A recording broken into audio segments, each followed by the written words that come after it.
Alhamdulillah, dari sekian banyak manusia yang diberikan usia oleh Allah, kita yang hari ini dilembutkan hatinya, diringankan langkahnya, dan diberikan kesempatan kembali oleh Allah untuk hadir di majelis ilmu ini.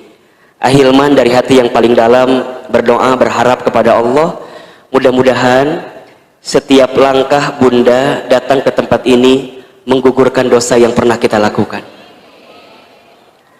Dan siapapun di antara kita yang boleh jadi pagi ini sedang punya kesulitan, sedang punya masalah, sedang punya perasaan diuji barangkali dalam hidupnya, semoga melalui hadirnya kita ke majelis ilmu ini menjadi wasilah ketenangan dalam hati kita.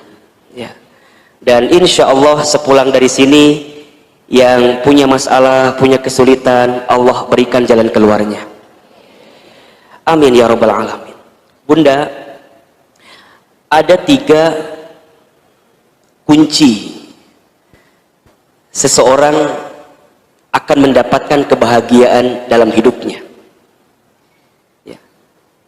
Ini menurut Ibnu Qayyim al-Jauziyah rahimahullah, ada 3 kunci seseorang akan mendapatkan kebahagiaan dalam hidupnya. Jika di antara kita, Bunda, Teteh, sayang semua memiliki 3 kunci ini, insya Allah kita bisa mendapatkan kebahagiaan dalam hidup.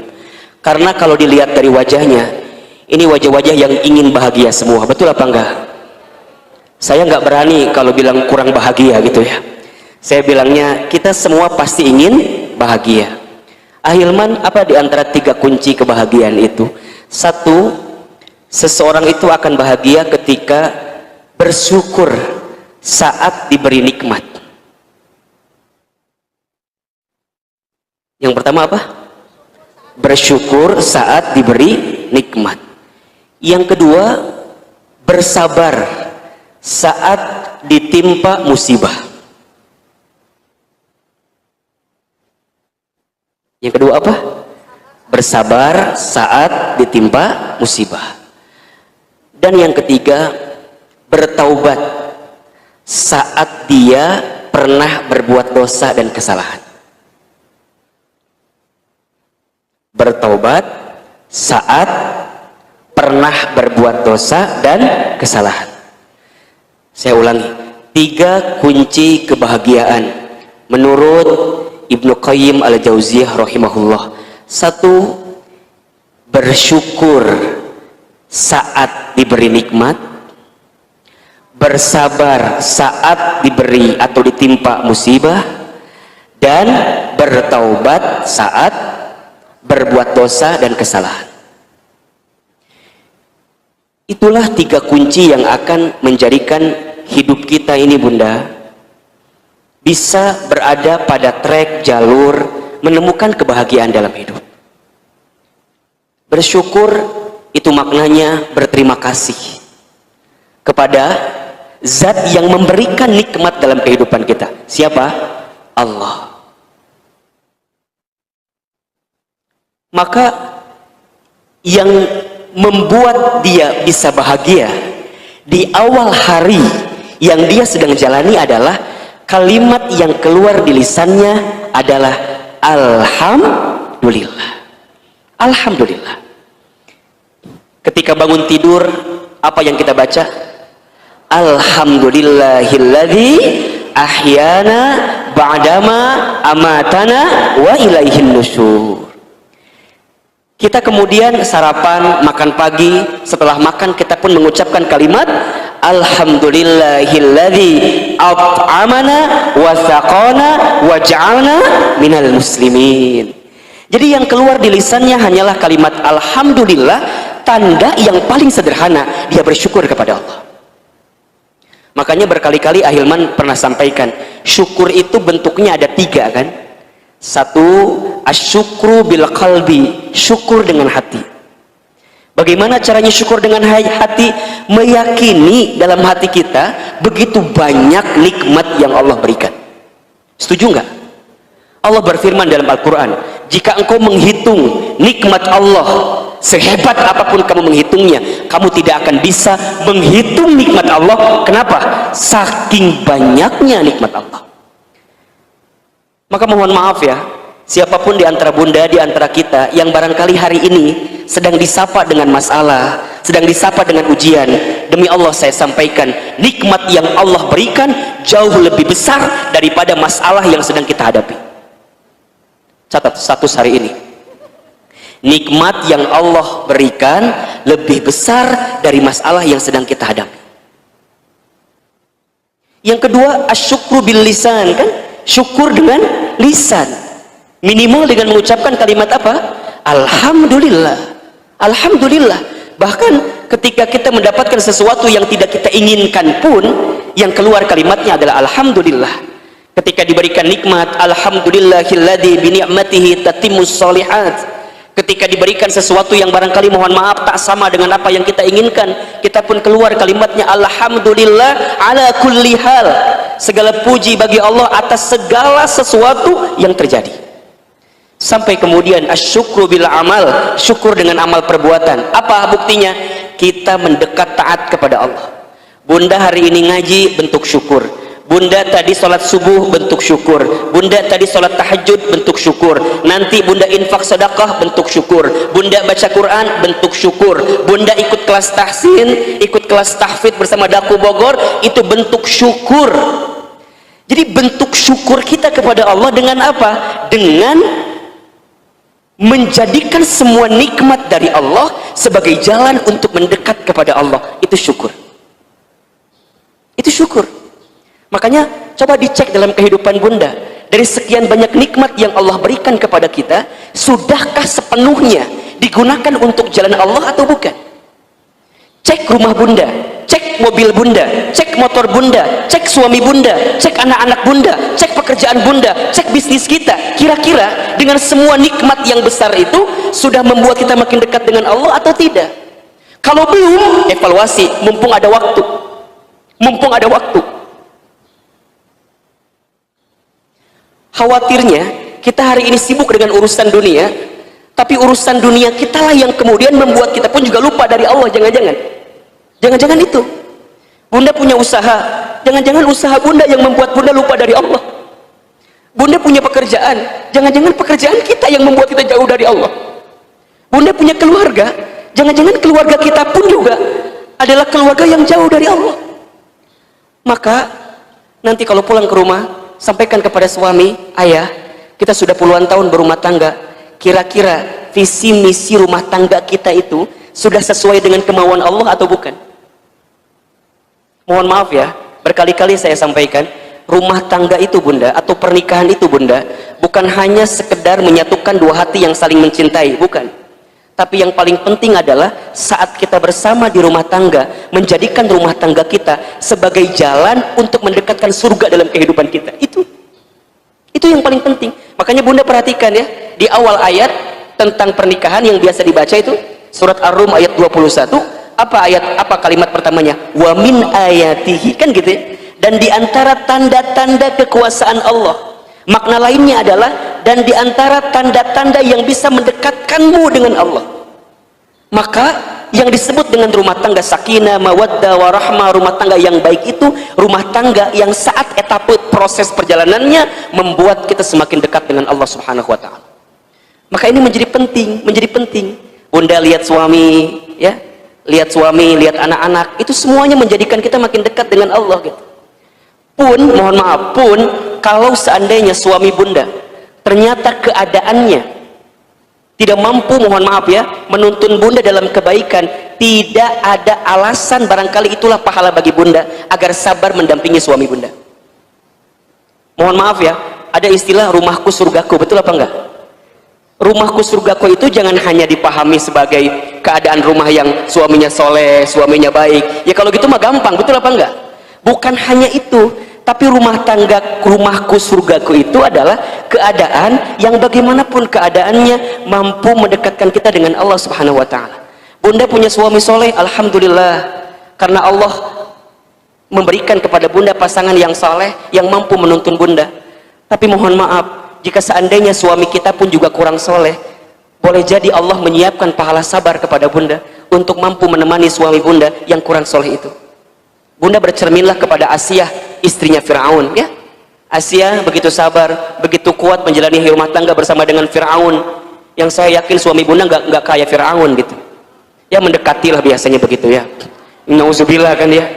Mungkin enggak juga gitu loh. Jadi artinya apa? Masih ada peluang bagi kita semua, bagaimanapun keadaannya, untuk bisa mendapatkan surga dalam kehidupan kita semua. Caranya adalah syukuri.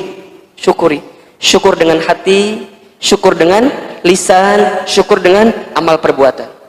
Makanya bunda yang dirahmati Allah ya, mohon maaf, kalau bunda sedang beramal, kita kan seringkali kalau beramal tuh suka hitung-hitungan ya, dapat pahala apa ya, gitu kan ya. Dapat pahala apa ya? Bunda, di luar hitung-hitungan pahala yang seringkali bunda pikirkan, bunda boleh juga berpikir, boleh jadi amalan kita ini adalah amalan tanda syukur kita kepada Allah. Kalau bunda memahami saat bunda beramal adalah bentuk syukur bunda kepada Allah, maka bunda nggak akan mikirin kira-kira pahalanya gimana ya, nggak akan. Karena saat bunda beramal pun itu sudah menjadi kebaikan di hadapan Allah Subhanahu wa taala. Bentuk syukur kepada Allah. Bentuk syukur. Maka kalau sedang beramal bunda, jangan pernah hitung-hitungan.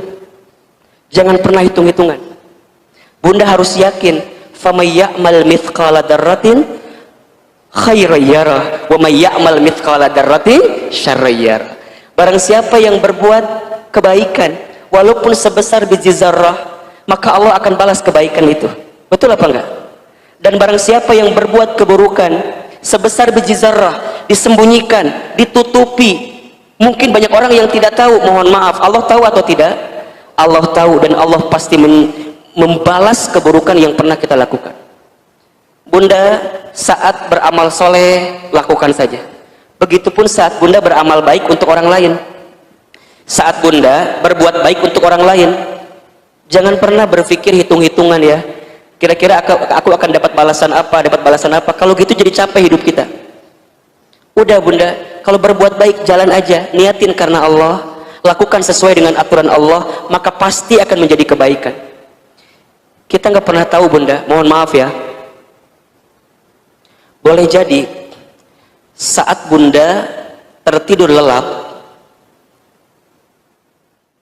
di luar sana banyak doa-doa kebaikan karena hasil amal kebaikan kita kepada orang lain. Mungkin ada doa orang miskin yang pernah kita kasih makan. Mungkin ada doa orang-orang yang sulit kemudian kita bantu urusannya. Mungkin ada doa orang yang sedang bertengkar, kita hadir mendamaikan pertengkarannya, itu ada kebaikan doa di situ. Mungkin ada kebaikan bunda ngajarin orang lain, bunda ngasih tahu sama orang lain, dan ada orang yang mendoakan itu kepada kita. Barangkali kebaikan yang kita dapatkan bukan semata-mata hasil ikhtiar kita semata, tapi karena ada doa-doa kebaikan dari orang lain yang mendoakan kita.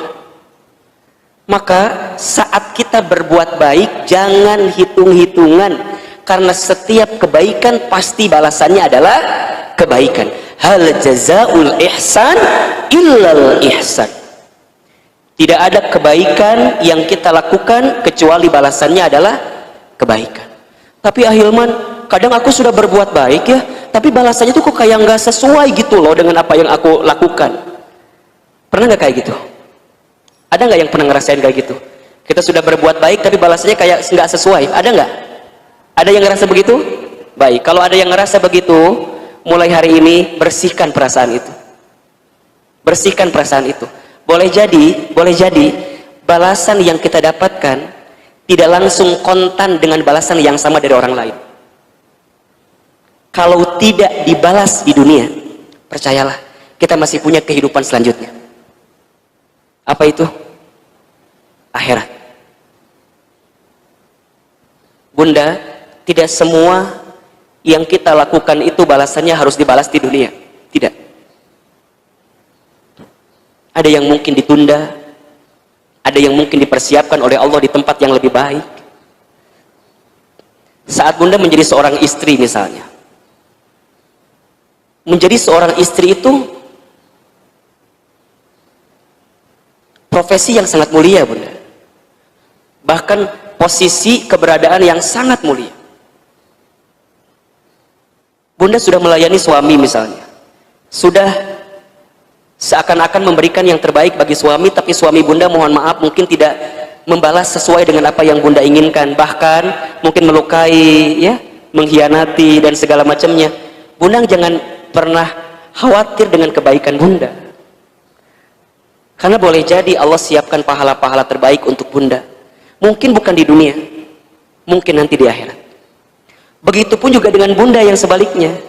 Sekarang bunda punya suami banting tulang cari nafkah bagi bunda, tapi bunda tidak pandai berterima kasih kepada suami, tidak pandai menerima pemberian suami. Mohon maaf, barangkali suami kita sabar gitu ya, barangkali suami kita tuh tahan dengan kita, tapi boleh jadi balasannya kepada kita bukan di dunia, mungkin nanti di sana. Makanya kalau sedang hidup di dunia, berusahalah untuk sibuk dengan tanaman-tanaman kebaikan, karena setiap tanaman kebaikan itu pasti panennya apa? Kebaikan. Tanam aja kebaikan, tanam aja kebaikan, karena pasti panennya adalah kebaikan. Ustadz, kadang-kadang kalau kita lagi berbuat baik itu suka ada semangatnya, kadang-kadang ada apa? Ada malasnya, kan gitu ya. Bunda, di antara nasihat yang paling jelek dan bisa nguatin kita untuk istiqomah dalam kebaikan adalah zikrul maut, banyak ingat-ingat tentang kematian. Itu aja. Kalau bunda lagi futur, kalau bunda lagi down, kalau bunda lagi merasa lemah, tak berdaya, dan lagi ngerasa malas gitu untuk ngerjain sesuatu yang baik-baik, bunda ingat yang namanya kematian. Hidup di dunia ini nggak lama, sebentar, dan dunia ini memang tempat capek bunda, tempat capek. Kapan istirahatnya Ahilman? Istirahatnya nanti di surga. Dunia ini memang tempat capek bunda, tempat ujian, tempat kita harus berlelah-lelah, bercapek-capek. Nggak apa-apa, bercapek-capek, berlelah-lelah untuk kebaikan di hadapan Allah, maka kita akan mendapatkan balasan kebaikan nanti dalam kehidupan yang sebenarnya. Di mana? Di akhirat, di surga. Itu impian kita semua. Teruslah sibuk dalam kebaikan. Walaupun kata orang, bun, kok nggak ada capeknya ya? Kok nggak ada capeknya ya? Ngaji lagi, ngaji lagi, ngaji lagi. Iya, memang dunia tempat capek. Sampai kemudian Allah memberhentikan kehidupan dunia kita. Saatnya engkau kembali. Ya ayatuhan nafsul mutmainnah, irji'i ila rabbiki radiyatan mardiyah, fadkhuli fi ibadi wadkhuli jannati. Wahai hambaku yang berjiwa tenang, masuklah, kembalilah, kata Allah. Kemana? Ke surga.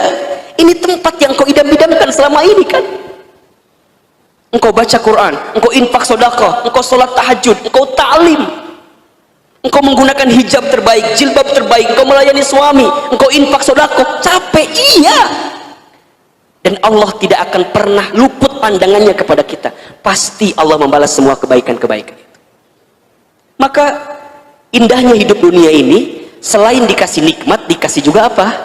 Musibah. Dikasih juga apa? Cobaan. Betul apa enggak? Makanya yang kedua, ciri dan kunci tanda orang akan mendapatkan kebahagiaan adalah bersabar saat ditimpa musibah. Memang hidup ini hakikatnya adalah tempat ujian kan. Wa nabluukum bisyarri wal khairi fitnah. Dan pasti kami akan menguji kamu sekalian dengan kesulitan, dengan kebaikan, dengan kesedihan, dengan kebahagiaan. Fitnah sebagai ujian. Wa ilaina turja'un, dan hanya kepada kamilah engkau akan dikembalikan. Hidup ini hanyalah giliran-guliran dari ujian-ujian. Ada saat tertawa, ada saat menangis, ada saat menerima, ada saat kehilangan, ada saat sehat, ada saat sakit, ada saat kita lapang, ada saat sempit, ada saat kita kaya, ada saat kita miskin atau cukup, ada saat kita mendapatkan, ada saat kita melepaskan. Begitulah kehidupan dunia ini. Makanya kata Nabi SAW, ajaban li amril mu'min, katanya, sungguh menakjubkan keadaan orang beriman itu. Kenapa? Inna amrohu kullahu lahu khair. setiap perkara yang datang bagi orang beriman semuanya baik, semuanya baik, dan itu hanya bisa didapatkan oleh orang yang beriman saja. Ahilman, bagaimana keadaan orang beriman itu? In asobathu sarra syakar, ketika dia mendapatkan kebahagiaan maka dia bersyukur, fakana khairullah, karena itu baik baginya. Wa in asobathu dharra sabar, ketika dia mendapatkan kemadharatan dia pun bersabar, fakana khairullah, karena itu juga baik baginya. Jadi artinya ujian-ujian dalam hidup ini adalah seni dalam hidup. Kalau bunda hidupnya nggak diuji, flat gitu aja, seru nggak kira-kira? Nggak seru. Dan Allah menguji apa yang diujinya. Alladzi khalaqal mauta wal hayata liyabluwakum ayyukum ahsanu amala wa huwal azizul ghafur. Allah ngasih ujian sama kita. Ya, apa ujian yang sebenarnya? Ujian yang sebenarnya itu bukan ujiannya, tapi ujian yang sebenarnya adalah ayyukum ahsanu amala. Siapa di antara kalian yang paling bagus amalnya?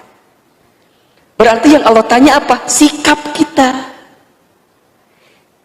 Yang Allah tanya apa? Sikap kita. Yang membuat orang itu nggak lulus ujian bukan soal, tapi apa? Jawaban. Betul nggak? Yang membuat orang itu nggak lulus ujian apa? Bukan soal, tapi jawaban.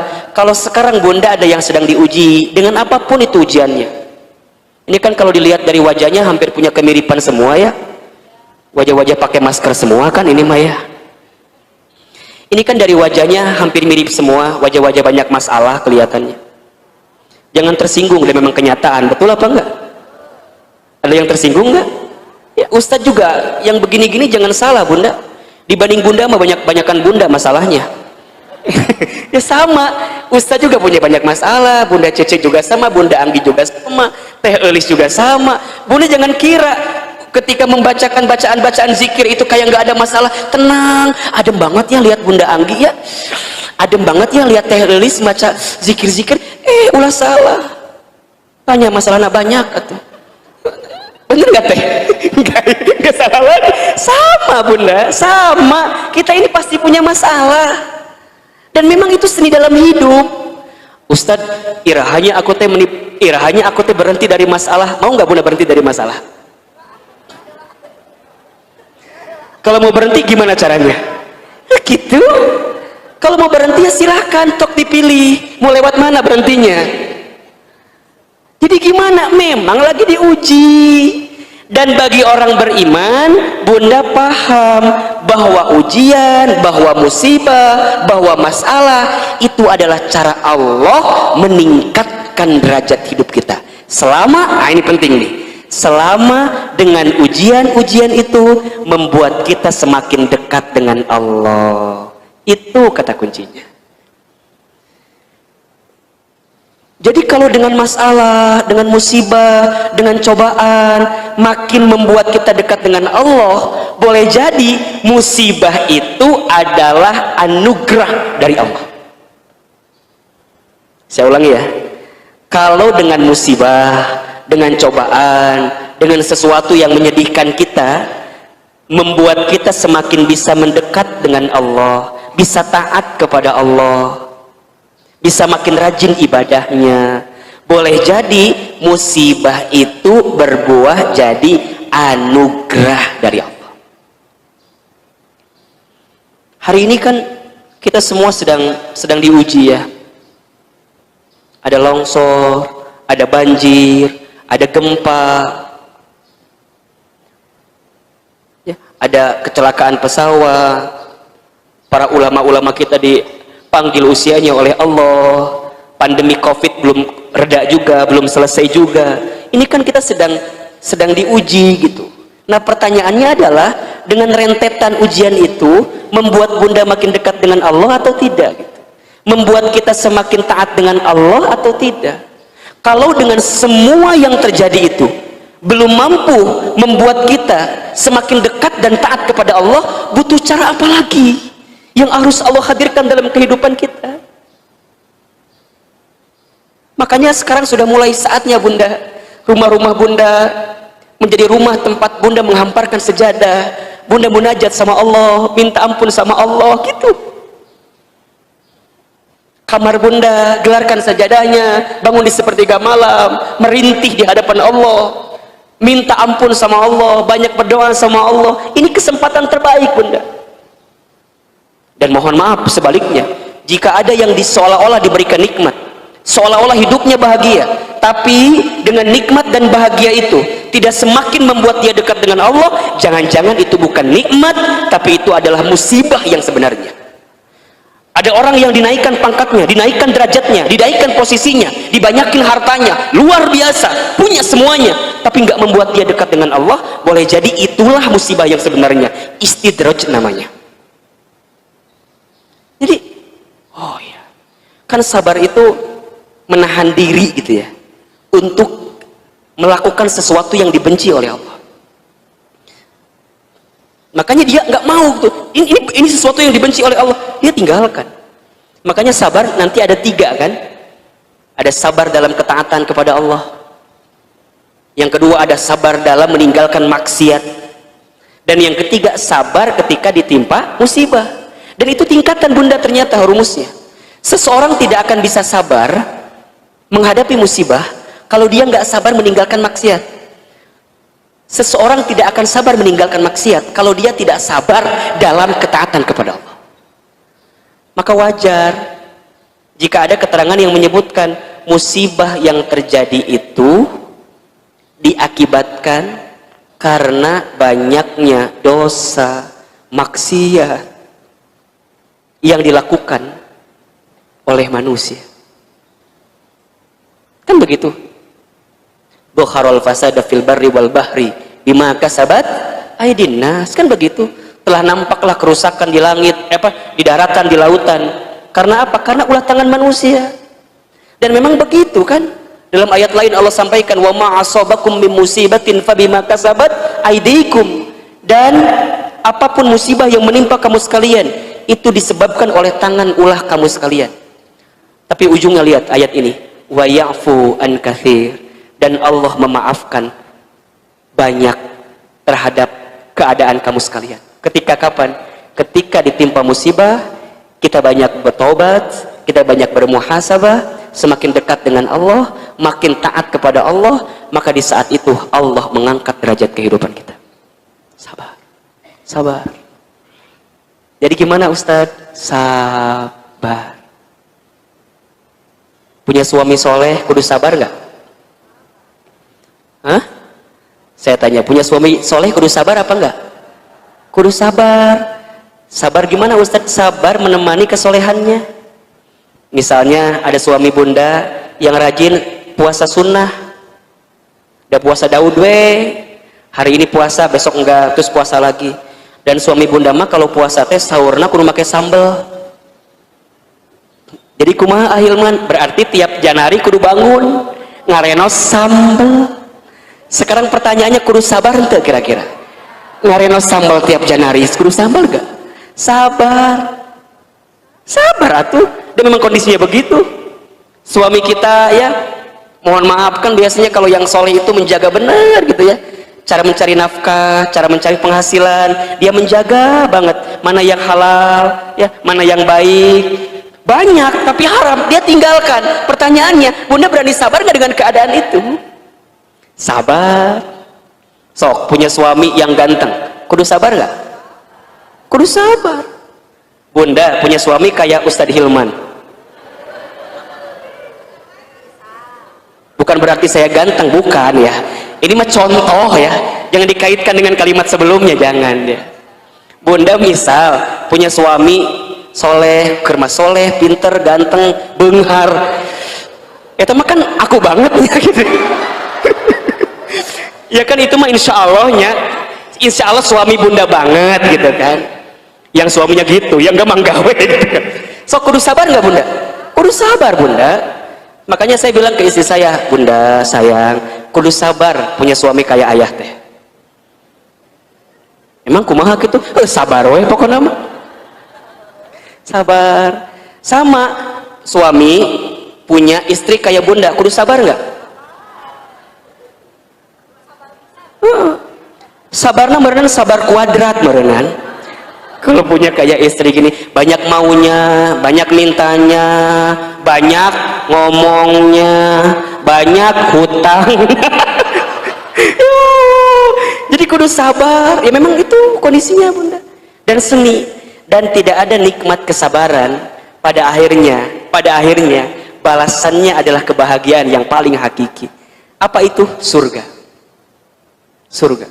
Makanya kalau ada yang nanya, Ahilman, sabar teh ada batasnya apa enggak ya? Kalau saya jawabannya enggak ada. Yang sering membatasi siapa? Kita sendiri. Selama kita hidup sabar. Makanya perintahnya apa? Ya ayyuhalladzina amanu sta'inu bis sabri was shalah. Wahai orang-orang beriman, minta tolonglah kepada Allah dengan apa? Sabar dan sholat. Bahkan bunda, nanti di pintu surga akan ada panggilan khusus bagi orang yang sabar. Itu ada di surat Ar-Ra'd kalau tidak salah, ayat 24 kalau tidak salah. Ada panggilannya, salamun alaikum bima sabartum. Selamat untuk kamu sekalian, sabartum, yang sabar atas kesabaran kamu sekalian. Kalau dia sabar, berarti apa kata kuncinya? Berarti diuji. Makin banyak ujiannya dalam hidup, kemudian dia makin sabar, makin dekat surga dalam kehidupannya. Jadi kalau orang tahu begitu rumusnya, kalau sedang diuji dia senang banget. Yes, diuji. Halo? Halo? Jadi kalau diuji dia senang banget. Alhamdulillah, diuji. Berarti dianggap kita sama Allah. Mohon maaf kalau bunda dilepasin begitu aja, dibuat enak, dibuat santai, dibuat tenang, dibuat kayaknya nggak ada masalah. Bunda lupa sama Allah, itulah musibah yang sebenarnya. Tapi kan Ustadz kadang-kadang tekuat, kumaha atunya, atuh maut, tekuat mah. Tekuat. La yukallifullahu nafsan illa usaha. Allah nggak akan mungkin nguji kita di luar batas kemampuan kita. Jadi itu rumusnya dibalik-balikin gitu. Jadi kalau bunda lagi ngomong sama suami, kan mohon maaf ya, mungkin kondisi lagi sulit, kadang-kadang curhat, ayah niki kieu teh nyurup teh ayahnya, ayahna mah meuni susah teh, cek suami teh, nya mahnya ini mah meuni asa kieu hirup teh nya. Yuk kita pergi ke mana? Ke Kali Cikeas. Naon orang pali dewe ayeuna. Jadi putus asa weh kita teh hidup teh. Karena kita nggak tahu rumusnya. Tapi kalau kita makin yakin rumusnya, makin ngerti rumusnya, bilang ketika si ayah ngeluh, mah, ayah teh sekarang gajinya nggak full kayak dulu. Biasa 5 juta, ayah nama 500. Kumaha, ayah kumaha. Kita tuh ada sok teh kan ya. Awalnya ada bijak, gitunya ada bijak. Pas dibilang 500, kela-kela ayah ulang ini ngomong naon dia teh kumaha. Biasanya 5 juta, ayahnya 500. Lamun bunda yang nggak yakin, kira-kira apa jawabannya? Ayah, kamu mikir nggak? Kan kita tuh punya cicilan panci 300, cicilan lomari nu can kabayar kamari kan ayah 400, can beas, can budak orang kan SPP tiap bulan mayar 500 mahi kana naon atuh. Kira-kira begitu jawabannya. Kalau yang nggak ada iman, kalau nggak yakin sama Allah, betul apa enggak? Suami digituin, kira-kira apa jawabannya? Ya, tidak bapak gak ngerti, bapak gak ngitung, musahamun ngitung bapak mendingan kena corona we. Ujungnya jadi stres, imun berkurang, jadi pabaliut hurufnya, bener gak? Iya nggak kira-kira? Coba kalau bunda begini jawabannya, bun, ayah teh biasa 500.000, biasa 5 juta, ayah nama seberapa? 500. Bunda gini jawabannya, Masya Allah ayah, peluk suami bunda teh, set, ulah kenceng teh, apa tuh?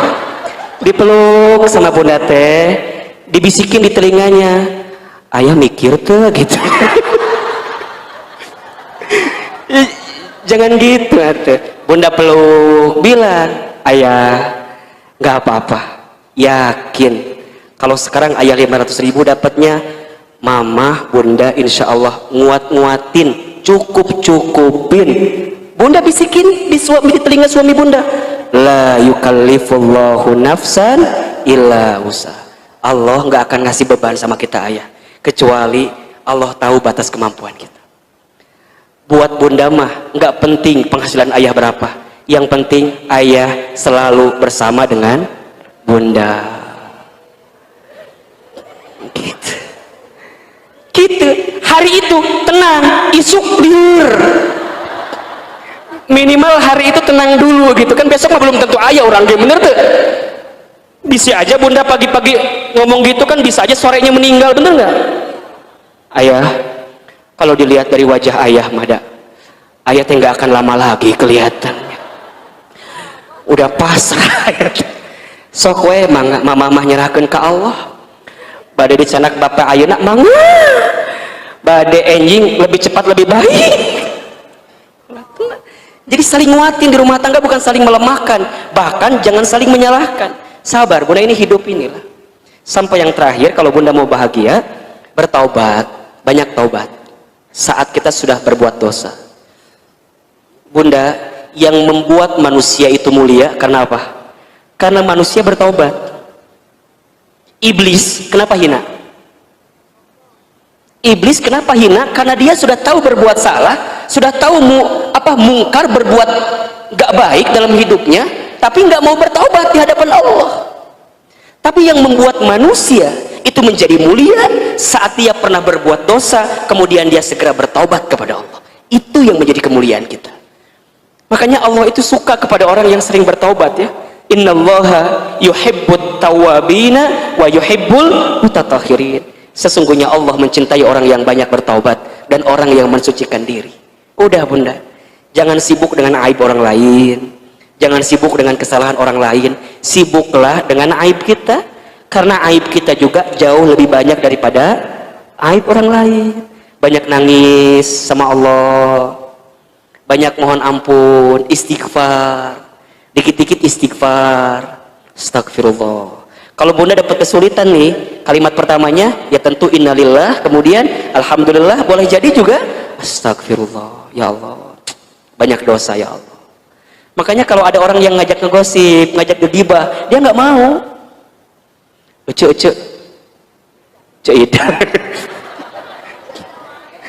nges poho ka Cik Ida teh diingetkeun deui Cik Ida, jadi kadieu nyambung deui Cik Ida teh. Misalnya ada yang ngajak ngobrol, Cik Ida kadieu naon apal tuh cetuti, naon gitu cetuti maknya suamina bawa mobil baru, dan cetuti mah sama aku suaminya teh sama kerjaana teh, satu kantor bareng, satu divisi bareng. Nah hanya suaminya cetuti mah boga mobil anyar, dan suami aku mah enggak. Dan cek aku mah nya Cik Ida contohna teh kieu, cek aku mah suami cetuti teh korupsi. So bunda, kalau ada yang ngajak ngegibah seneng gak kira-kira? Bohong. Kadang-kadang kita mah suka ngomporin bunda. Kalau dia sudah ngomong cerita, eta bener cemomon. Jadi nu carita teh cemomon tadi ka urang teh nya. Kan Cik Ida nu dicaritakeun, nu ngomong saha? Cemomon. Cek Cik Ida teh, cemomon eta bener. Pantesan. Da aku mah kemarin teh lihat suami cetuti teh bareng sama perempuan nggak tahu siapa. Rambutnya teh panjang gitu. Pas aku lihat belakang teh rada bolong gitu tuh. Jadi cerita kemana-mana cerita. Kadang-kadang kita mah ngomporin, kita teh malu sebenarnya bunda sama Allah kudu nama. Meren cetuti nggak tahu kita omongin, betul apa enggak? Tapi Allah tahu nggak kira-kira? Tahu. Jadi gimana kalau ada orang yang ngajak ngegosip, ngajak ngegibah, bunda langsung ulah gitu, sok sing tarik. Ulah gitu. Ulah gitu. Jempe. Jadi bunda kalau nggak, tapi Ustaz sih emang ngomong wae terus. Kan ada ya teman kita yang udah kita bilang udah jempe tapi ngomong wae terus. Gimana caranya? Tinggalkan ulah ieu mah. Aku teh nggak mau denger. Tapi cicing di samping dia. Tidak mau bisa. Tetap aja kedengeran. Kita udah begini nih, aku mah cuma aku mah nggak mau denger, nggak takut aku mah. Kieu kieu. Tapi nggak pindah-pindah, tetap aja kedengeran. Betul apa enggak? Tinggalkan. Biasakan untuk menghindari sesuatu yang sia-sia, Bunda. Itu mah udah sia-sia ya, dosa lagi. Gibah itu tahu Bunda dosanya apa? Seperti memakan bangkai saudaranya. Bayangkan ke Bunda. Dan begitu banyak perempuan, mohon maaf ya, begitu banyak perempuan yang celaka, kemudian dia masuk ke dalam api neraka karena apa? Karena lisannya, karena kemaluannya. Makanya, aduh, pelan-pelan bukan pelan-pelan, gempewe gitu. Pelan-pelan, kalau mau ngomong juga dia mikir-mikir, ini benar nggak ya? Ini salah nggak ya? Gitu. Jadi dipikir-pikir dalam dirinya itu. Karena dia nggak mau, kalau kesalahan sama Allah ya, bertaubat, minta ampun, oke. Tapi mohon maaf Bunda, kalau ada kesalahan kepada sesama manusia, apa yang bisa kita lakukan? Minta maaf. Kalau kemudian dia nggak ridho, bagaimana keadaannya? Jadi hati-hati menjaga perasaan orang lain itu. Islam ini hadir. Baginda Nabi itu diutus. Di antara banyak tujuannya, salah satunya apa? Innama bu'istu liutammima makarimal akhlak. Sesungguhnya aku diutus, kata baginda Nabi, untuk menyempurnakan akhlak. Berarti Bunda teh, kalau ilmunya makin banyak, ngajinya makin rajin, ibadahnya makin baik, maka tercermin pada apa? Akhlaknya makin baik. Bicaranya yang baik-baik, ngedengar sesuatu yang baik-baik, melangkah kepada sesuatu yang baik-baik, gitu. Maka dosa kita tuh banyak banget ya, banyak kayak kira-kira, banyak banget. Selama Allah berikan kesempatan hidup, yuk perbanyak bertaubat. Insya Allah kalau 3 kunci ini Bunda pegang, bersyukur ketika dikasih nikmat, bersabar ketika ditimpa musibah, bertaubat dengan dosa dan kesalahan, insya Allah kita akan mendapatkan kebahagiaan. Apa yang kita idamkan kebahagiaannya? 2 kan? Rabbana atina fid dunya hasanah wa fil akhirati hasanah wa qina azabannar. Kita ini pengen baik di dunia, pengen baik di akhirat, dan kita dijauhkan dari siksa api neraka. Bunda yang dirahmati Allah, itu baru pendahuluan ya. Itu baru prolog kajian kita. Hari ini kita akan bicara tentang meyakinkan hati ya. Bunda, ada 5 mindset. Mungkin saya bilangnya mindset ya. Mindset itu pola pikir yang harus Bunda tanamkan di hati agar kita semakin yakin menjalani hidup ini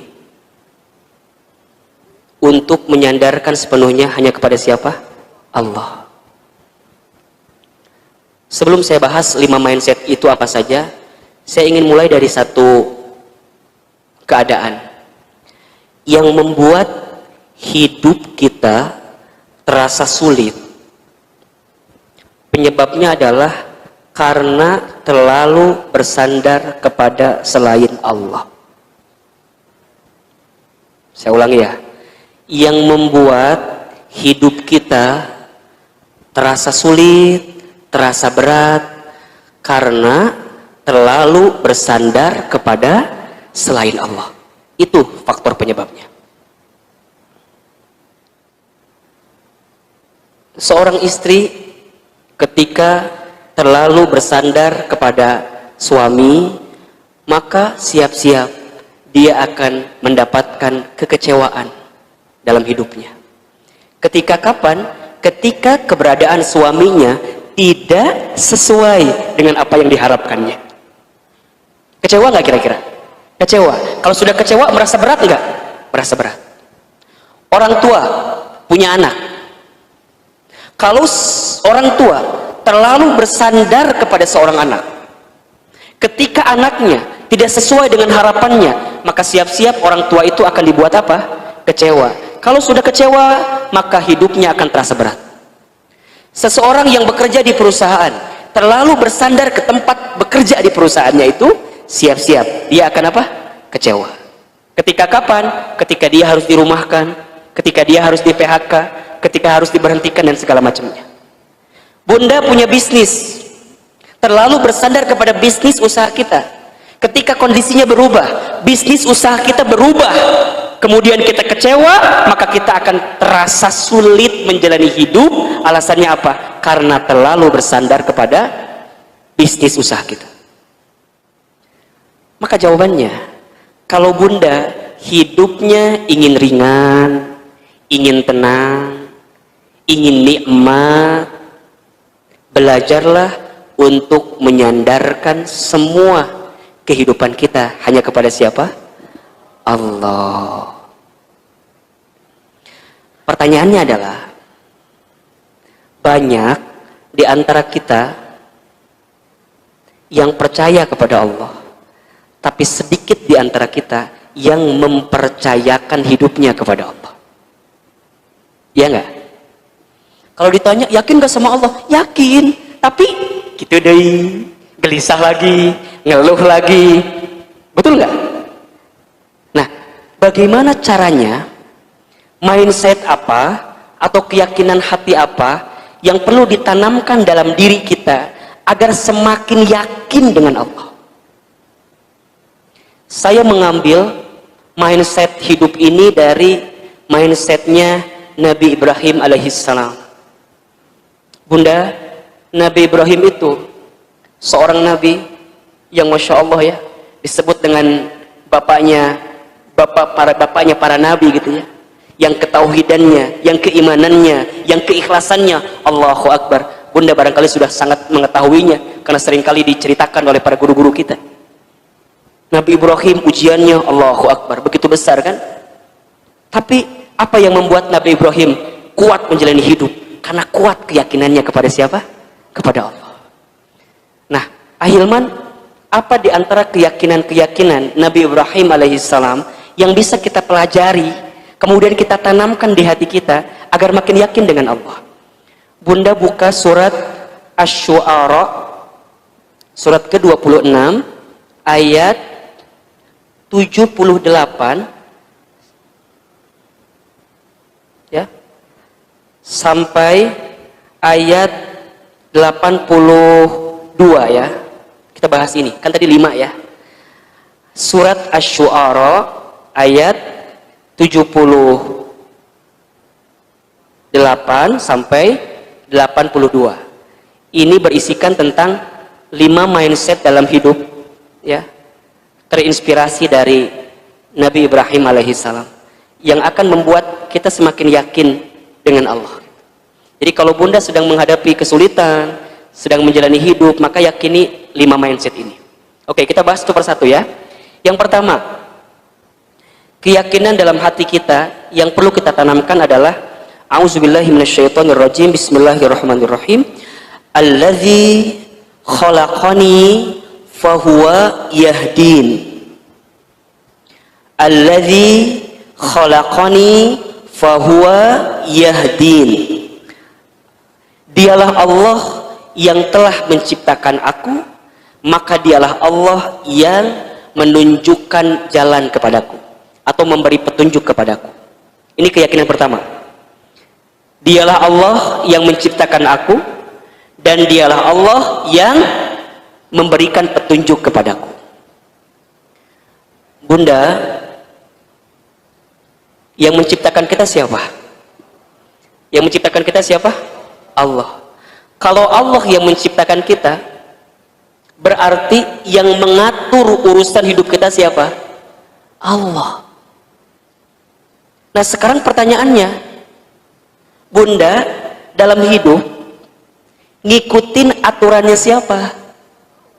Kalau bunda hidupnya ngikutin aturan kita, aturan saya, aturan yang jadi maunya kita, bukan aturan Allah, maka siap-siap kita akan dibuat sulit dalam hidup. Kita paham, kita yakin Allah yang menciptakanku, berarti Allah yang mengatur urusan hidupku. Berarti kalau kita ingin hidupnya benar, ingin hidupnya baik, ikuti aturan yang mengatur hidup kita, yaitu Allah. Allah menciptakan aku, nggak mungkin Allah menelantarkanku, nggak mungkin Allah meninggalkanku, nggak mungkin Allah menyesatkanku, Gak mungkin Allah menjauhiku. Selama aku ngikutin maunya Allah, pasti Allah nunjukin jalan terbaik untuk aku. Ketemu rumusnya gak?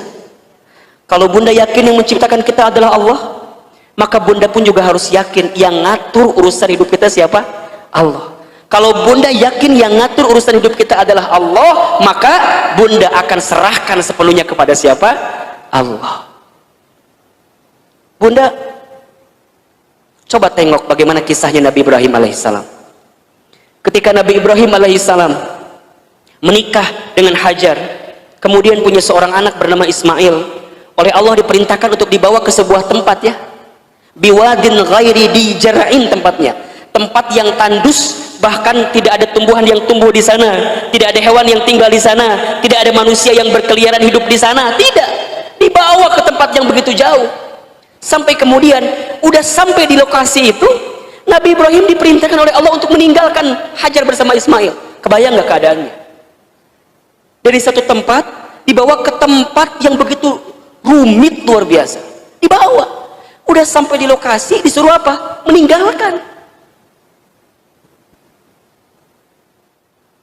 Hajar solehanya luar biasa. Ketika Ibrahim hendak meninggalkan Hajar, kemudian Hajar bertanya, wahai suamiku, hendak kemana engkau? Bukankah engkau baru aja mengantarkan aku bersama anakku di tempat ini? Ini tempat tandus luar biasa, ini nggak ada tumbuhan, ini nggak ada hewan, nggak ada manusia yang tinggal, kemudian engkau pergi meninggalkanku. Apa jawaban Ibrahim? Hadza min amrillah, ini perintah Allah. Apa jawaban Hajar? Jika ini perintah Allah, sami'na wa ata'na. Aku dengar, aku taat, silakan engkau pergi. Tapi ada satu permintaan. Ketika engkau pergi, jangan menolehkan wajahmu kepadaku, karena aku tidak ingin melihat wajahmu menangis sehingga membuat aku sedih ditinggal oleh dirimu. Allahu Akbar. Ibrahim pergi, bunda. Kemudian Hajar bersama Ismail di situ. Singkat cerita, perbekalan habis kan. Kemudian Ismail menangis karena kehausan. Ketika Hajar ingin memberikan air susunya, tapi apa yang terjadi? Air susunya ternyata tidak keluar kan. Maka Hajar kemudian mencarilah air. Dari mana? Disebutlah dari Bukit Sofa. Kemudian dia berjalan, kemudian lihat seakan-akan ada air di situ. Maka berangkatlah ke Marwa, disebutkan begitu. Ternyata sampai di Marwa itu bukan air yang tadi, ternyata Fata Morgana gitu. Seakan-akan air padahal bukan.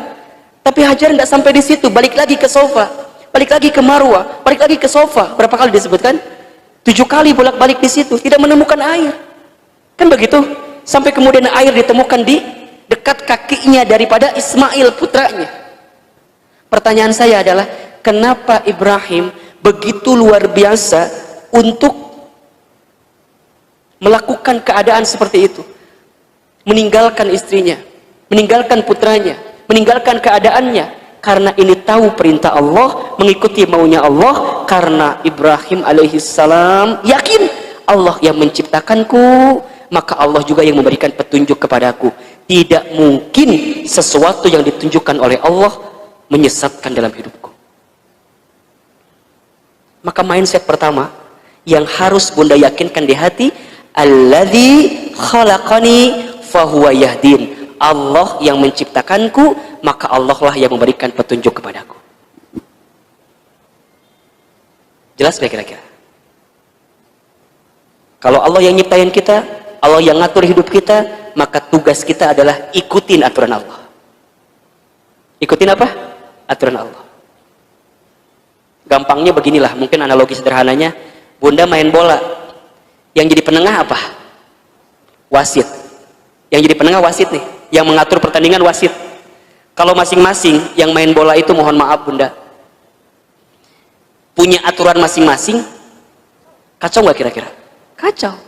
Contoh misalnya, yang tim A menyebutkan asal gol pakai tangan juga nggak masalah, tapi yang B ngikutin aturan yang biasa, harus pakai kaki dan nggak boleh pakai tangan, handsball itu namanya.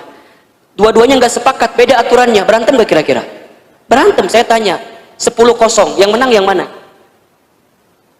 Kita akan bilang yang 10 yang menang, belum tentu, karena barangkali yang tim selanjutnya Dia nggak menyebut menang karena yang tim A tadi, yang tim B bilang nggak menang, kalah karena tim A masukinnya pakai tangan semua. Diambil bolanya, dimasukin semua pakai tangan. 10-0, iya, skornya 10, tapi cara ngegolinnya beda dengan apa yang diinginkan, sesuai dengan aturan. Beda nggak kira-kira? Beda. Gasa, sama kayak kita hidup. Kalau kita hidup nggak ngikutin aturan Allah, maka sehebat apapun kita, pasti kita nggak akan dibuat bahagia menjalani kehidupan. Maka yang pertama, kalau bunda sedang menjalani hidup, alladzi khalaqani fahuwa yahdin. Dialah Allah yang menciptakanku, begitupun juga Allah yang menunjukkan jalan kepadaku.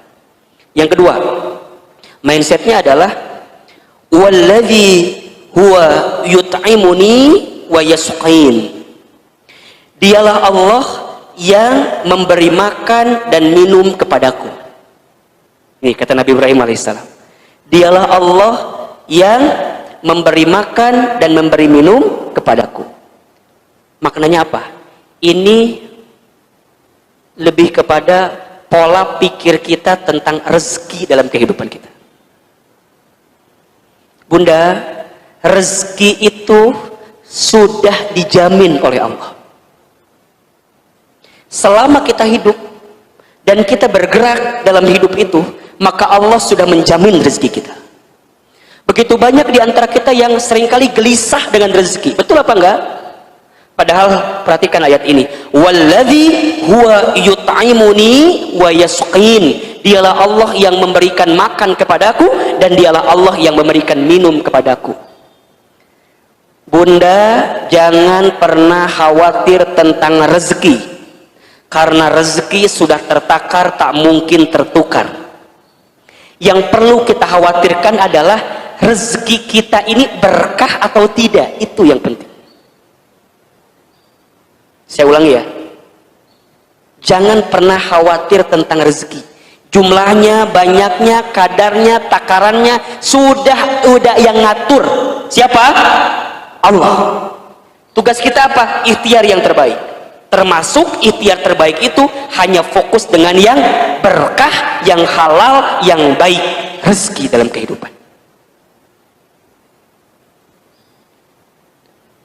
Kerja kita itu, bisnis kita itu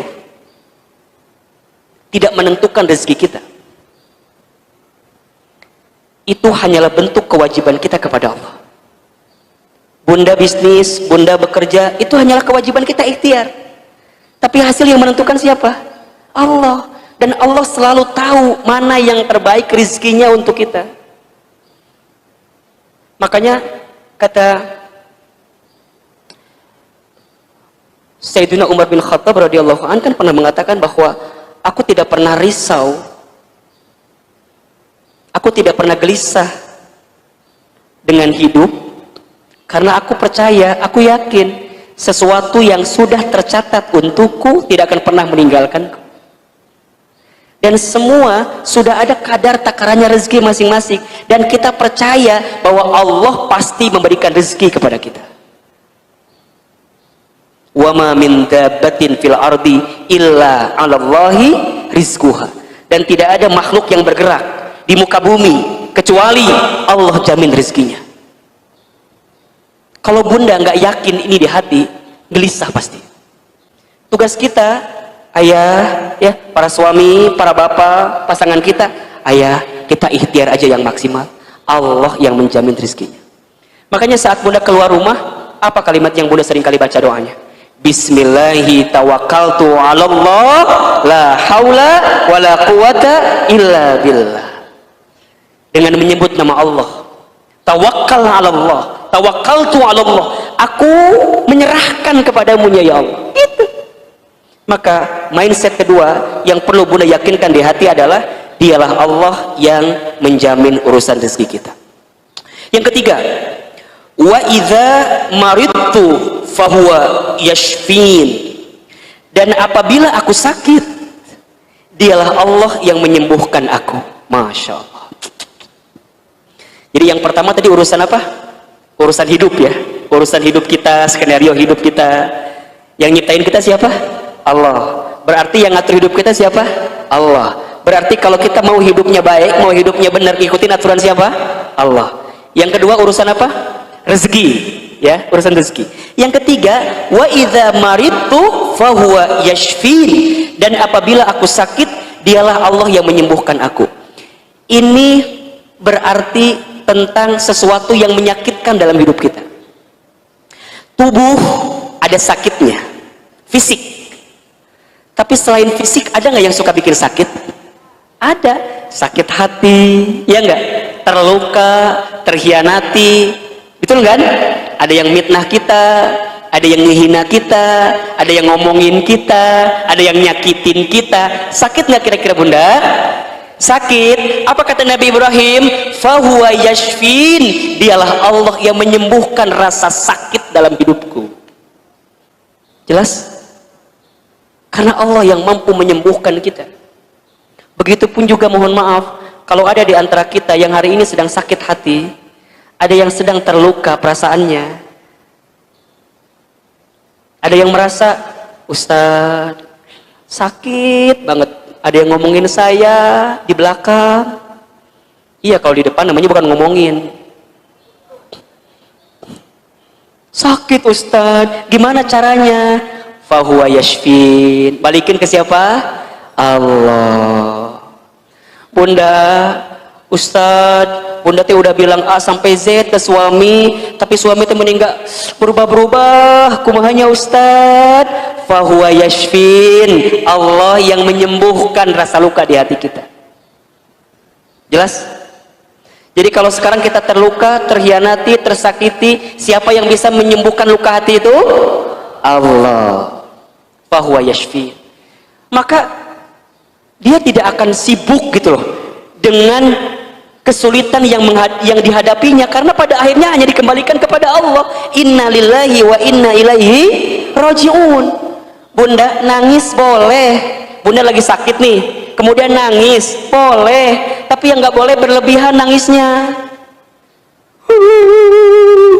Nggak jempe, nangis we terus. Udah, kalau butuh sehari nangis mangga, 2 hari nangis mangga, 3 hari nangis mangga, tapi sepanjang hidup nangis we terus. Atau Bunda, sayang air mata kita dihabiskan untuk menangisi sesuatu yang tak perlu kita tangisi berlebihan. Udah. Tapi kan Ustadz, kumahanya aku teh kalau ingat suami suka nangis lagi. Terus Bunda maunya kumaha? Gitu we. Kenaon kan liur. Kan ada yang curhat, yang ngomong sama saya, udah cerita kemana-mana. Saya bilang cuman gini aja, ya udah, Bunda maunya gimana? Oh gitulah pokoknya mah. Ya apa? Oh gitu udah sakit hati banget Ustadz. Terus kumaha? Ah Ustadz mah ngerti. Jadi pabaliut kan? Udah we, dah Ustadz ngerti, Bunda gitu apa? Ujungnya apa? Udah. Fahuwa yashfin, Allah yang bisa menyembuhkanku. Jadi yang pertama tadi urusan apa? Urusan hidup, skenario, rencana kita hidup. Yang kedua urusan apa? Rezeki. Yang ketiga urusan apa? Kesehatan, sakit dalam hidup kita hari ini, ya. Yang keempat, walladzi yumituni thumma yuhyin, dan dialah Allah yang mematikan aku kemudian akan menghidupkan aku kembali. Bunda, yang menghidupkan kita siapa? Allah. Yang mematikan kita nanti siapa? Allah. Setelah itu nanti kita akan dihidupkan kembali dalam fase kehidupan yang selanjutnya, alam kubur. Setelah alam kubur nanti ada alam akhirat kita. Bunda, hidup di dunia ini bukan untuk hidup, tapi untuk yang maha hidup. Mati bukan akhir kehidupan, justru mati itulah awal kehidupan yang sebenarnya. Maka orang beriman tidak takut mati, orang beriman tidak gelisah dengan mati. Justru orang beriman menjadikan setiap waktunya persiapan-persiapan terbaik untuk mempersiapkan bekal terbaik menuju kematiannya. Dan dia tahu bahwa hidup di dunia ini bukan kekal, hanya sementara. Kaya sementara, miskin sementara, sehat sementara, sakit sementara, cantik sementara, kurang cantik sementara, hari ini kuat sementara, besok lemah sementara. Suami kita Kenapa jadi berubah lihatnya? Keluarga kita sementara, Bunda. Sementara. Makanya jangan cinta berlebihan, jangan benci berlebihan. Karena semua hanya sementara. Kullu man 'alaiha fan. Setiap manusia yang hidup di dunia, apapun yang menyertainya, fana. Fana. Bunda, hari ini jag-jag waringkas sehat sementara. Jangan sombong. Bunda, kita yang hari ini sedang terluka, terhianati, tersakiti, jangan putus asa, sementara, biasa aja. Bunda, kalau paham nih konsep ini, memandang sesuatu biasa aja. Ada orang yang dikayakan dalam hartanya, biasa aja. Allah cuma nitipin harta aja sama dia. Gak akan, ya Allah, sementara. Bunda, adik kakak kan nggak sama semua ya. Ada kakak, mungkin kakak kita lebih rezekinya, adik kita lebih rezekinya. Bunda nggak akan iri, nggak akan sirik sama adik kita, kakak kita, karena semua hanya sementara. Jadi nggak akan silau dengan kehidupan dunia ini, karena kehidupan dunia ini hanyalah sementara. Pada akhirnya kita semua akan mati. Kan begitu? Orang kaya, orang miskin, raja-raja, rakyat biasa, yang di belakang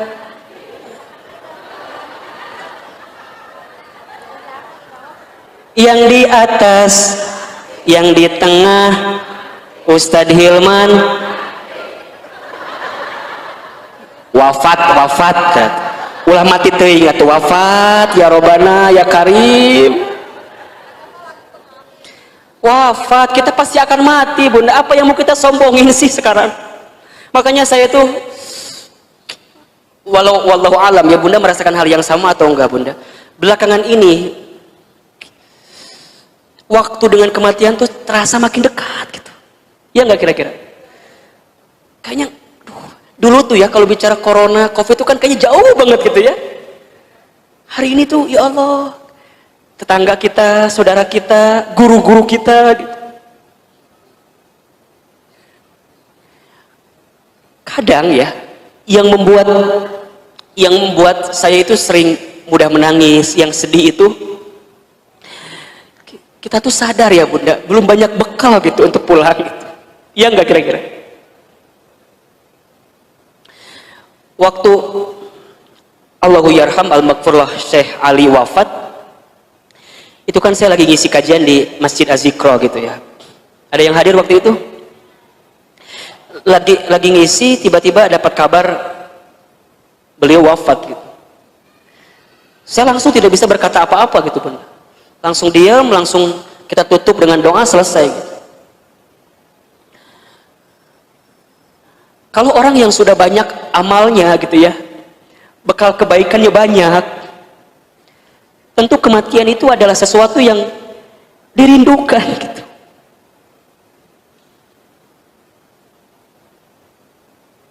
Banyak orang-orang soleh ya, yang kita lihat mereka adalah orang-orang soleh selama hidupnya, walau alam, karena tentu Allah yang punya pengetahuan yang sesungguhnya. Kita kan hanya bisa lihat kasat mata aja gitu. Allah panggil usianya gitu. Dan ada orang yang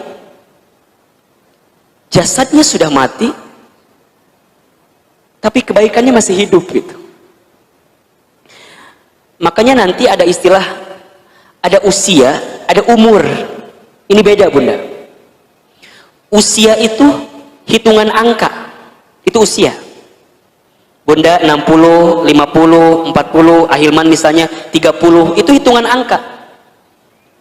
Tapi ada umur. Umur itu hitungan kesadaran, termasuk hitungan kebaikan. Boleh jadi usianya pendek tapi umurnya panjang. Boleh jadi usianya pendek tapi umurnya panjang. Maksudnya apa? Orangnya sudah wafat tapi kebaikannya masih kekal. Syekh Ali wafat di usia 44 tahun. Tapi umurnya boleh jadi lebih panjang daripada usianya 44 tahun. Betul apa enggak? Sampai hari ini kita masih dengar tilawah Qur'annya. Sampai hari ini kita masih dengar potongan-potongan video dari beliau. Almarhum Gurunda Murabina Kiai Haji Muhammad Arifin Ilham. Usianya sudah wafat, tapi umurnya masih panjang, zikronya masih ada, penerusnya masih ada, zikirnya masih bisa kita lantunkan, doa-doanya masih kita bisa bacakan terus, umurnya masih panjang, usianya pendek. Pertanyaannya adalah, kita hari ini masih diberikan usia, betul apa enggak? Namun setelah usia kita wafat, kira-kira umur kita panjang apa enggak?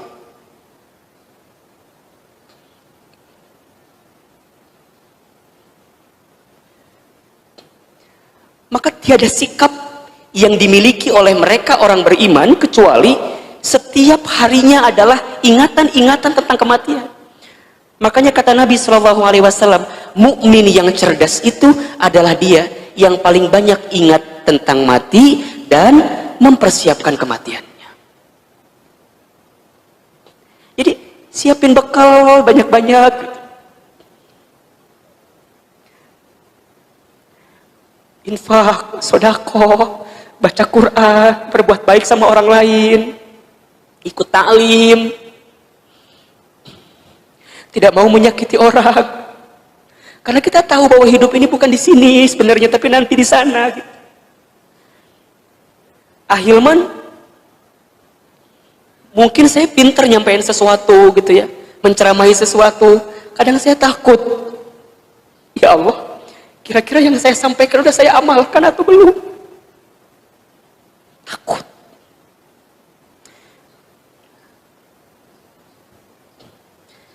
Makanya mindset yang kelima, Bunda perhatikan. Walladzi atma'u ayyaghfirali khati'ati yaumaddin. Walladzi atma'u ayyaghfirali khati'ati yaumaddin. Dialah Allah yang aku inginkan untuk mengampuni kesalahanku pada hari kiamat.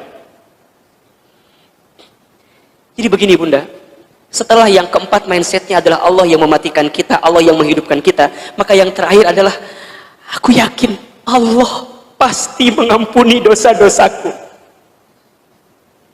Sebanyak apapun dosa yang pernah kita lakukan, selama kita bertaubat kepada Allah, maka Allah ampuni dosa-dosa kita. Sebelum nyawa kita sampai di tenggorokan Bunda, kan itu batas ujungnya. Sebelum nyawa kita sampai di ghar-ghar, di tenggorokan ini, selama kita bertobat dari sebanyak dan sebesar apapun dosa kita, pasti Allah akan ampuni dosa-dosa kita. Makanya Bunda yang dirahmati Allah, jangan mudah menghakimi tentang orang lain, karena selama dia hidup, dia masih punya harapan untuk apa? Bertaubat dan menjadi orang baik. Jangan mudah menjudge, menghina, menghakimi orang lain tentang keburukannya, tentang kejahatannya, tentang kejelekannya. Tanamkan di hati kita doa terbaik, boleh jadi dia bisa berubah jadi orang baik dan kemudian wafat dalam keadaan baik. Dan kita hati-hati yang sudah merasa baik, kita merasa baik, merasa soleh, merasa aman, tapi kita lupa memohon kepada Allah. Ujungnya kita terjerumus, terpeleset, balik lagi, kita berbuat dosa dan wafat saat berbuat dosa. Nauzubillahi min dzalik. Selalulah simpan kacamata rahmat dalam pandangan kita ini Bunda, untuk melihat apapun dengan kasih sayang. Kalau Bunda hari ini melihat ada orang yang jahat, orang yang buruk, benci kejahatannya, benci keburukannya, tapi jangan benci orangnya. Karena orangnya boleh jadi bisa berubah. Betul apa enggak? Ada seseorang yang pernah hampir membunuh baginda Nabi Muhammad SAW. Pernah hampir membunuh. Tapi kemudian lihat ujung hayatnya. Seseorang ini dimakamkan di samping makam baginda Nabi Muhammad SAW. Siapa beliau? Umar bin Khattab. Ada seseorang yang pernah menjadi musuh baginda Rasul, memerangi agama. Tapi kemudian saat wafatnya disebut dengan pedangnya Allah. Siapa beliau? Sahabat Khalid bin Walid. Setiap kita ini punya harapan untuk menjadi orang baik, seburuk apapun kita di masa lalu itu.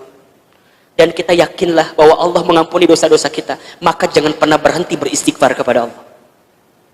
Dosa kita banyak, Bunda. Dosa kita banyak. Ustaz, tapi gimana ya kalau dosa saya banyak, kira-kira Allah akan ampuni dosa saya enggak ya? Karena banyak banget dosa saya. Pasti selama kita bertobat. Surat Az-Zumar ayat 53. Qul ya ibadiyalladzina asrafu ala anfusihim la taqnatu min rahmatillah innallaha yaghfirud dzunuba jami'an. Wahai hamba-hambaku yang pernah keterlaluan berbuat kesalahan, kata Allah, jangan pernah putus asa dengan rahmat Allah. Selama engkau minta ampun, selama engkau bertobat, selama engkau memperbaiki diri, sesungguhnya Allah akan mengampuni dosa-dosa kalian jami'an, seluruhnya. Maka ayo mulai hari ini, Bunda, mulai hari ini banyak taubat sama Allah, banyak minta ampun sama Allah. Percayalah, ampunan Allah lebih luas daripada dosa yang pernah kita lakukan. Syaratnya taubat. Ahilman, bagaimana syarat taubat yang diterima itu? Satu, ikhlas karena Allah. Tanamkan di hati, Allah yang menciptakan aku, Allah yang mengatur hidupku, Allah yang menjamin rizkiku, Allah yang menyehatkanku, Allah yang menghidupkan, mematikanku. Kemudian ikhlas karena Allah. Yang kedua, menyesal kalau kita pernah berbuat dosa.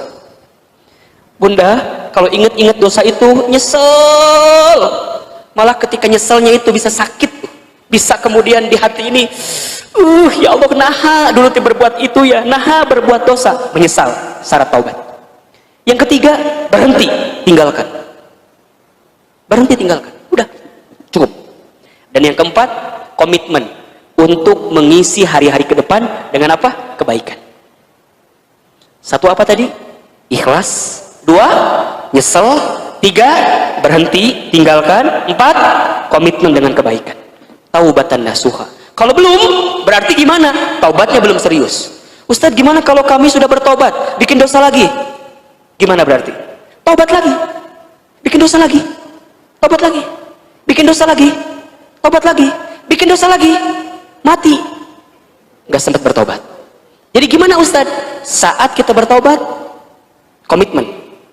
Boleh jadi itu kesempatan taubat terakhir sebelum kita wafat menuju Allah Subhanahu wa Ta'ala. Makanya Bunda nih kalau ngaji, pikirin, barangkali ini ngaji saya yang terakhir. Kalau ada kesempatan, saya mau ngaji, sieun itu penak deui jeung Ustadz Hilman. Maot maksudnya gitu. Sieun aku mah takut ini ngaji aku yang terakhir. Ada kesempatan ngaji. Ada waktu sholat malam, bangun, sholat tahajud, barangkali itu yang terakhir. Bunda jadikan semua amal seolah-olah itu amal yang terakhir. Jika Bunda berpikir itu, maka Bunda akan serius menjadikan amal itu. Bunda ngelayanin suami seolah-olah ini yang terakhir. Bun, bikin kopi. Iun sorangan. Capek aku juga. Jangan.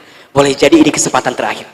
Bunda ambil kopi, ambil gula, campur sianida, kasih maut ya suami. Maut atau suami nak itu. Jangan. Terakhir kali suami minta ini, berikan yang terbaik. Anak minta ini, berikan yang terbaik. Boleh jadi itu yang terakhir. Maka kalau sudah begini, hidup ini ada rasa harap, ada rasa takut kan. Ada roja, ada khauf. Roja, kita berharap dengan surganya Allah. Khauf, kita takut dengan nerakanya. Dalam harap ada takut, dalam takut ada harap. Saat Bunda beramal soleh harus ada takut, takut gak diterima, ya enggak? Sehingga apa? Lurusin niat lagi, ikhlasin niat lagi, dan begitu. Saat Bunda berbuat dosa ada rasa harap. Apa harapannya? Harapannya Allah mengampuni dosa-dosa kita. Ada rasa harap dalam takut, ada rasa takut dalam rasa harap. Dan itu yang harus kita miliki semuanya. Maka jika 5 mindset ini sudah kita tanamkan di hati kita, tenang hidup ini Bunda. Yang pertama, Allah yang menciptakanku, Allah yang mengatur hidupku. Yang kedua, Allah yang menjamin rezekiku. Yang ketiga, Allah yang menyembuhkan sakit luka dalam hidupku. Yang keempat, Allah yang menghidupkanku, kemudian nanti Allah yang mematikanku. Hidup ini sementara, semua akan kembali kepada Allah. Yang kelima, Allah yang akan mengampuni dosa-dosaku. Jelas kira-kira? Jelas kira-kira? Tanamkan mindset ini, tanamkan di hati keyakinan ini, insya Allah kita akan belajar dari Nabi Ibrahim alaihissalam. Sampai kemudian lihat ujung ayat ini kan, Rabbi habli hukman wa alhiqni bis solihin. Ya Tuhanku, berikanlah kepadaku hikmah dan masukkanlah aku ke dalam golongan orang-orang yang soleh. Ada hikmah dari kejadiannya. Apa hikmahnya? Allahu Akbar. Nabi Ibrahimnya sudah wafat, Siti Hajarnya sudah wafat, Nabi Ismailnya sudah wafat, tapi sampai hari ini kita masih bisa menunaikan ibadah haji. Yang ibadah haji itu filosofi ritualnya berangkat dari kisahnya siapa? Nabi Ibrahim alaihissalam. Air Zam-Zam masih bisa kita minum nggak? Masih bisa kita minum. Hikmah kan itu. Sa'i dari mana? Sofa ke Marwah. Kita tunaikan hari ini, saat ini, ya nggak? Dalam haji dan umroh. Karena apa? Hajar alaihissalam. Kita tawaf. Kan begitu. Ini adalah bagian-bagian dari hikmah itu sendiri. Maka Bunda percayalah, apapun skenario hidup yang hari ini sedang kita jalani, jangan mudah menghakimi skenario itu. Boleh jadi Allah sedang menyiapkan kebaikan dalam kehidupan kita. Bunda punya anak, mungkin anak Bunda belum sesuai dengan kemauan Bunda. Jangan pernah berhenti untuk mendoakannya. Boleh jadi anak Bunda itu akan menjadi anak yang soleh, anak yang baik. Boleh jadi mungkin saat Bunda sudah tiada di dunia ini. Bunda hari ini berwakaf, bersedekah, berinfak, jadi orang tua asuh untuk penghafal Quran. Mungkin bundanya sudah nggak ada, tapi boleh jadi si anak yang tadi kita berikan beasiswa untuk menghafal Quran itu, mereka jadi penghafal Quran. Kelak mereka menjadi imam di suatu masjid, bacaannya dibacakan, Allahu Akbar. Maka setiap ayat yang dibacakan oleh si anak itu, dan dulu dia pernah sekolah karena harta yang kita berikan kepada anak itu, pahalanya sampai kepada kita. Itulah yang dinamakan dengan apa? Amal soleh jariyah. Amal jariyah. Begitupun juga dengan dosa. Ada amal soleh jariyah, juga ada amal salah jariyah. Ada dosa jariyah. Dosa yang kita lakukan dalam hidup, saat kita wafat dosanya masih mengalir. Gimana Ustadz? Kok bisa? Iya, sangat bisa. Jadi gimana? Minta ampun cepat-cepat sama siapa? Allah. Bunda hati-hati, apalagi perempuan, menjaga kehormatan perempuan. Apa yang Bunda tampilkan di sosial media, jika itu bukan sesuatu yang baik, khawatir jadi dosa jariah nantinya. Kalau masih bisa dihapus, hapus. Tapi Ustadz, udah dihapus tapi saya ada lagi, muncul lagi. Udah, la yukallifullahu nafsan illa wus'aha. Ya, kita semaksimal mungkin berusaha. Kalau ada orang yang pernah kita sakiti, temui, minta maaf. Jangan gengsi Bunda. Ustadz, gengsi aku minta maaf sama dia, naon? Mau dia yang salah, aku yang minta maaf. Minta maaf. Karena balasan-balasan kebaikan itu pasti akan kita dapatkan kalau kita berbuat baik. Ya, mudah-mudahan 5 mindset ini bisa meyakinkan hati kita semua. Ya. Jadi kalau Bunda lagi punya kesulitan, lagi dalam kegelisahan, langsung mikir 5 ini, pasti akan tenang. Dan insya Allah kita mendapatkan kebaikan juga. Bunda yang dirahmati Allah, mari sama-sama kita angkat kedua telapak tangan kita. Kita berdoa kepada Allah Subhanahu wa Ta'ala. Mudah-mudahan doa-doa kita di pagi ini dikabulkan oleh Allah Subhanahu wa Ta'ala. Istighfar 3 kali. Astaghfirullahaladzim. Astaghfirullahaladzim. Astaghfirullahaladzim. Angkat kedua telapak tangan kita. Tundukkan kepala kita. Tutup kedua mata kita. Aminkan dalam hati doa-doa yang coba kita bacakan. Astagfirullahaladzim. A'udzubillahi minasyaitonirrajim. Bismillahirrahmanirrahim. Alhamdulillahirabbil alamin. Alhamdulillahirabbil alamin. Alhamdulillahirabbil alamin hamdan syakirin hamdan na'imin hamdan yuwafi ni'amahu wa yukafi mazidah. Allahumma salli ala sayyidina Muhammad wa ala alihi wa ashabihi ajma'in. Ya Allah, ya Rahman, ya Rahim. Duhai Allah yang maha pengasih lagi maha penyayang. Ya Allah, hari ini kami semua hadir kembali di masjid ini. Hari ini kami berkumpul kembali di tempat ini. Ya Allah, kami mohon kepadamu, sayangi kami semua dengan kasih sayang-Mu ya Rabb. Cintai kami semua dengan kasih sayang rahmat-Mu ya Allah. Ya Allah ya Rabb, Engkau yang maha melihat setiap kelakuan kami. Engkau yang maha menatap setiap isi hati perasaan kami. Ya Allah, Engkau yang maha mendengar setiap keluh kesah kegelisahan hati kami. Ya Allah, terima kasih Engkau takdirkan kami hadir kembali di masjid ini ya Allah. Tidak ada yang kami inginkan saat kami hadir kecuali kami mendapatkan ridho-Mu ya Allah. Kami rindu ya Allah dengan kebaikan-kebaikan yang Kau berikan kepada kami ya Allah. Maka ya Allah, terima ini semua sebagai tanda syukur kami kepadamu ya Allah. Terima kasih untuk nikmat usia yang Kau masih berikan kepada kami. Di saat banyak saudara kami, teman-teman kami yang Kau telah panggil usianya ya Rabb. Terima kasih ya Allah untuk nikmat sehat yang masih Engkau tanamkan di tubuh kami. Terima kasih untuk nikmat rezeki ya Allah yang masih Engkau amanahkan kepada kami. Terima kasih untuk nikmat keluarga yang masih Engkau bersamakan dengan hidup kami. Ya Allah, ya Ghaffar, ya Ghafur, begitu banyak nikmat yang Kau berikan kepada kami ya Rabb, tapi kami seringkali membangkang, lupa, lalai dengan perintah-Mu ya Allah.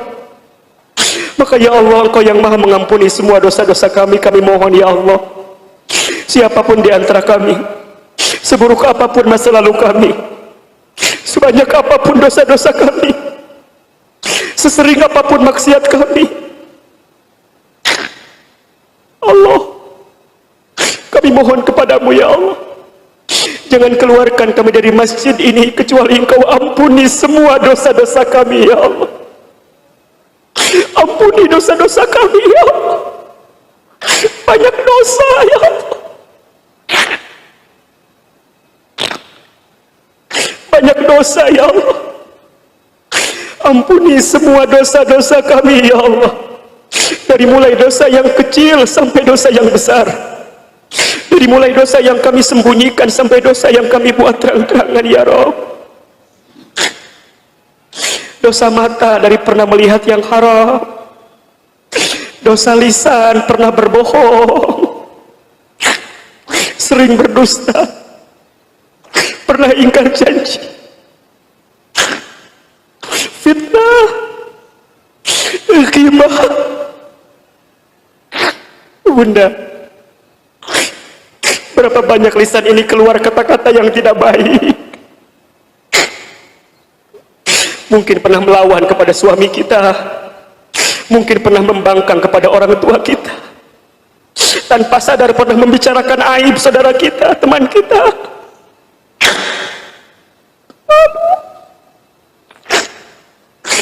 Ya Allah, ampuni tangan kami ini ya Allah.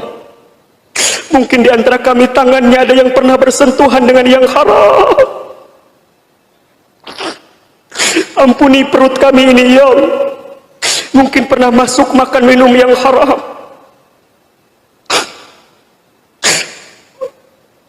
Ampuni dosa kemaluan kami ya Rabb. Mungkin di antara kami ada yang pernah berzina. Ampuni dosa kaki kami ya Allah. Mungkin di antara kami ada yang pernah melangkah ke tempat maksiat. Ya Rabb, Sepandai-pandai apapun kami menyembunyikan, yang Kau tahu ya Rabb. Ampuni dosa kami ya Allah. Jangan wafatkan kami sebelum Engkau ampuni dosa-dosa kami ya Allah. Terima taubat kami ya Allah. Belum lagi dosa kami kepada kedua orang tua kami ya Allah.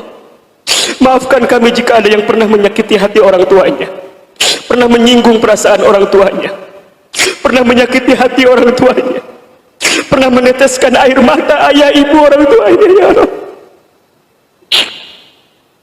Bunda, silahkan berdoa, minta ampun kepada Allah atas dosa-dosa yang pernah kita lakukan. Ingat-ingat dosa apa itu. Semakin kita ingat, kita nyesel pernah berbuat dosa itu. Minta sama Allah agar kita dibimbing untuk meninggalkan dosa itu.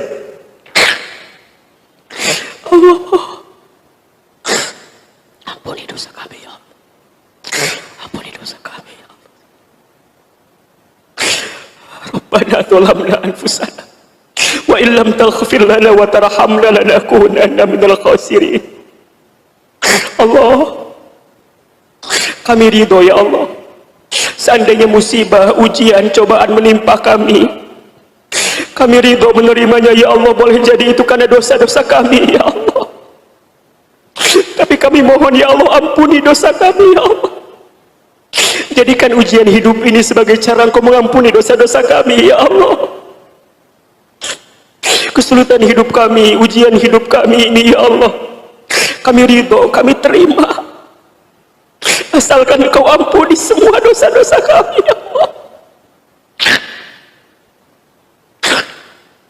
Ya Allah, kami mohon kepadamu, siapapun di antara kami pagi ini yang datang membawa banyak kesulitan dalam hidupnya, yang datang sedang punya masalah, yang datang sedang diuji, sedang dicoba ya Rabb, kami mohon kepadamu ya Allah.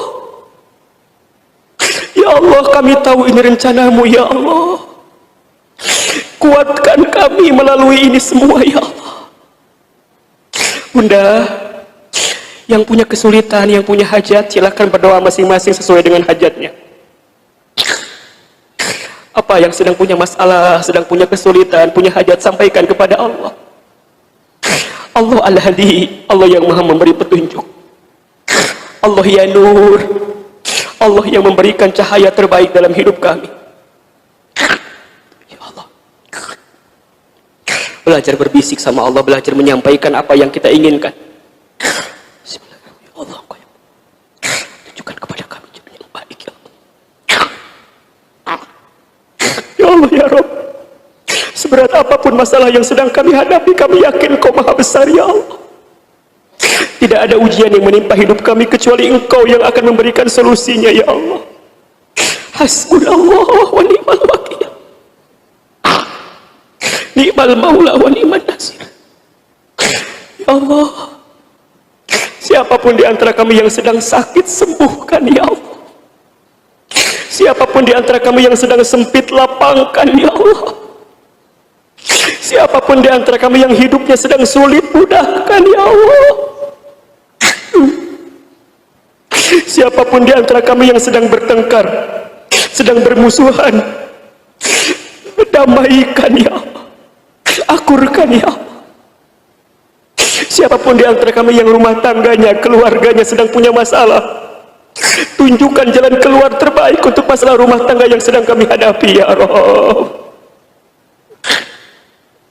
Ya Rabb, jangan tinggalkan kami saat kami sedang sendiri ya Allah. Jangan tinggalkan kami saat kami sedang sulit ya Allah. Hanya Engkau penolong kami, hanya Engkau tempat bersandar untuk kami ya Allah. Ya Allah, kami semua masih menghadapi pandemi COVID-19 ini ya Allah. Kami mohon kepadamu, sehatkan kami semua, jaga kami semua, lindungi kami semua ya Allah. Bismillahirrahmanirrahim. La yadhurru ma'asmihi syai'un fil ardi wala fis sama wa huwas samiul alim. Ya Allah, jaga kami dari semua yang membahayakan bagi hidup kami ya Allah. Allah, Allah, Tanamkan di hati kami kekuatan untuk makin dekat denganmu ya Allah. Mulai hari ini, bimbing hidup kami semakin lebih baik ya Allah. Lebih baik hidup kami ini ya Allah. Makin baik iman kami ya Allah. Makin baik Islam kami ya Allah. Makin baik ibadah kami ya Allah. Makin baik akhlak kami ya Allah. Kuatkan kami untuk tidak berbuat dosa maksiat lagi ya Allah. Enggak sombong, iri, takabur, ujub, dengki, enggak ya Allah. Bimbing kami untuk makin baik ya Allah. Sampai kemudian Engkau panggil kami dalam usia wafat kami nanti ya Rabb. Kami semua pasti akan wafat ya Rabb, kami mohon. Wafatkan kami semua nanti ya Allah dalam keadaan beriman. Wafatkan kami semua nanti ya Allah dalam keadaan Islam. Wafatkan kami semua ya Allah nanti dalam keadaan husnul khatimah. Allah ya Rabb, sebagaimana Engkau kumpulkan kami di dunia saat ini, kami mohon kepadamu, kumpulkan kami semua nanti di surgamu ya Allah. Bunda, ingat wajah orang tua kita, sebutkan nama orang tua kita. Sebutkan nama pasangan hidup kita. Sebutkan nama anak-anak keturunan kita.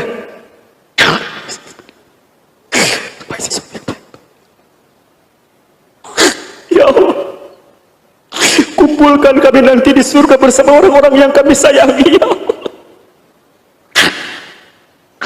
Allah Rahman, Allah Rahim. Kami mohon kepadamu ya Allah, kabulkan semua doa-doa kami ya Allah. Ijabah semua permintaan kami ya Allah. Terima semua amal kebaikan kami ya Allah. Berikan yang terbaik bagi hidup kami ya Allah. Rabbana taqabbal minna innaka antas samiul alim wa tub alaina innaka antat tawwabur rahim. Rabbana ighfir lana wa liwalidina warhamhum kama rabbawna shighara. Rabbana hab lana min azwajina wa dhurriyyatina qurrata a'yun waj'alna lil muttaqina imama. Rabbana atina fid dunya hasanah wa fil akhirati hasanatan wa qina azabannar. Subhana rabbika rabbil izzati amma yasifun wassalamun alal mursalin walhamdulillahi rabbil alamin.